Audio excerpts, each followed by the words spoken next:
노회찬 의원님 편하게 응면하시기를 빕니다.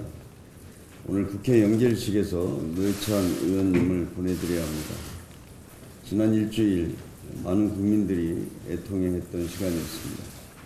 고인을 추모하기 위해 빈소를 찾은 수많은 시민들을 보면서 참 많은 것을 우리들에게 남기고 떠나셨다는 것을 다시 한번 깨달았습니다. 당신께서는 노동자와 약자의 진정한 보시자 민중의 대변인이었습니다. 평생을 정의로움과 올바름의 가치를 지키기 위해 치열하게 싸웠던 고인의 뜻을 잊지 않을 것입니다. 노회찬 의원님, 당신이 그립습니다. 편히 영면하십시오.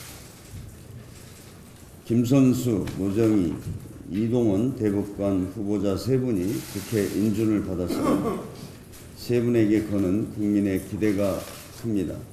무엇보다 양승태 사법부가 추락시킨 사법부 신뢰를 회복해야 합니다. 국민의 신뢰를 회복하기 위해서는 재판 거래와 블랙리스트 관리 등 전임 대법원에서 자영된 사법농단의 진상을 파악하는 것이 우선입니다. 또한 대법원장과 법원 행정처에 집중된 권한을 분산하고 수평적 의사결정 구조를 만들어야 합니다. 사회적 약자와 인권 보호라는 다양성의 가치도 적극 반영해야 합니다.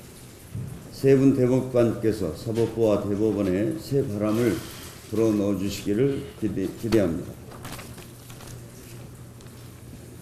어제 청와대가 조직 개편안을 발표했습니다. 집권 2기를 맞아 정책 추진 속도를 높이고 소통을 강화하기 위한 조직 개편이라고 평가합니다. 특히 이번에 자영업 비서관이 신설됐습니다.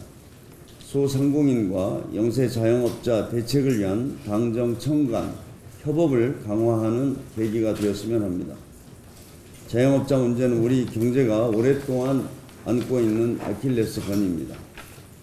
국내 전체 취업자 중 25%에 달하는 600만 명이 자영업자지만 이 가운데 절반은 월 평균 소득이 150만 원을 밑돌 정도로 어렵습니다. 또 600만 자영업자 중 400만 명은 직원 없이 혼자 장사하는 사실상의 1인 노동자입니다. 우리 자영업 생태계가 이렇게 열악합니다.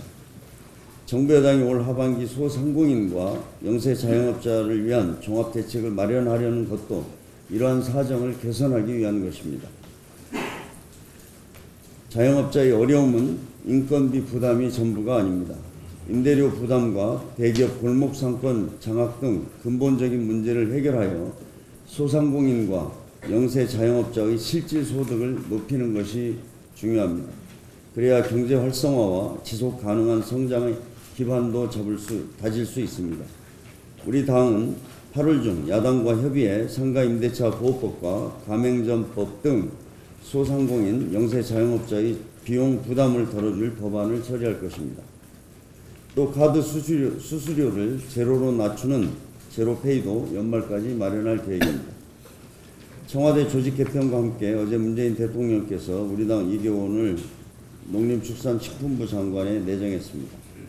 이계호 내정자는 전남 행정부지사 등 풍부한 공직 경험과 20대 전반기 국회에서 농해수위 간사로 활동하는 등 전문성을 갖추신 분입니다.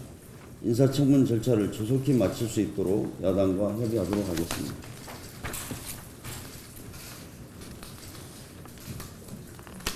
기무사 개헌 문건의 본질을 흐리려는 시도가 계속되고 있습니다.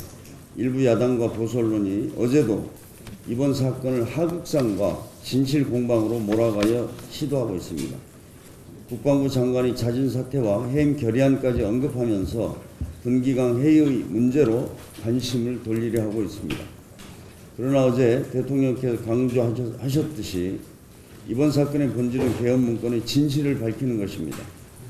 국민을 지켜야 할 군이 국민들에게 총뿌리를 돌리고 국정농단으로 퇴진 요구를 받는 대통령을 호위하려는 친위 쿠데타를 모의했다는 것이 이번 사건의 본질입니다.